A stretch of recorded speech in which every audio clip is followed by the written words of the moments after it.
The person who invented the engine is really smart. This issue, known as the speed bump for boys, will give you a detailed understanding of the working principle of a gasoline engine. If you happen to have a car, you can take the engine apart and examine it based on the video.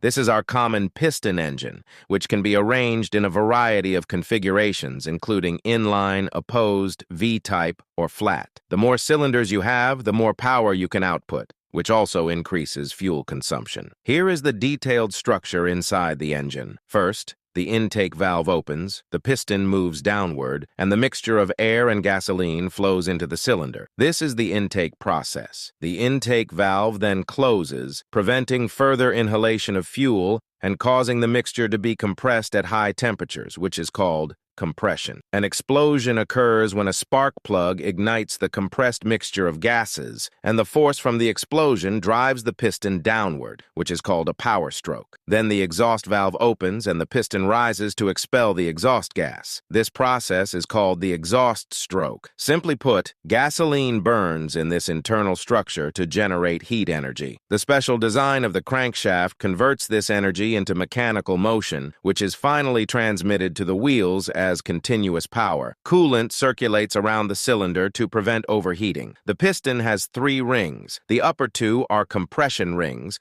which prevent flue gas and oil from flowing downward, and the lower one is an oil ring. Its function is to continuously apply oil to the inner wall of the cylinder, mainly for lubrication. Above it is the crankshaft, which converts the linear motion of the piston into rotational motion. According to the movement of the camshaft, the opening and closing of the valves are controlled through the crankshaft or a timing belt. Usually the durability of the belt is weaker, so chains are used more often, but they also generate more noise. There are 2 types of camshafts. One is called DOHC, which is also the type used in the above animation. There is also SOHC, which is characterized by using a single camshaft to control both the intake and exhaust valves. Inside the throttle body is a throttling method. When you step on the accelerator pedal, this valve opens, allowing a large amount of air to enter, which is then evenly distributed to each cylinder through the intake manifold. This is a linear 4-cylinder engine, with 4 cylinders arranged in a straight line, also known as the L4 engine. As you can see from this simple model,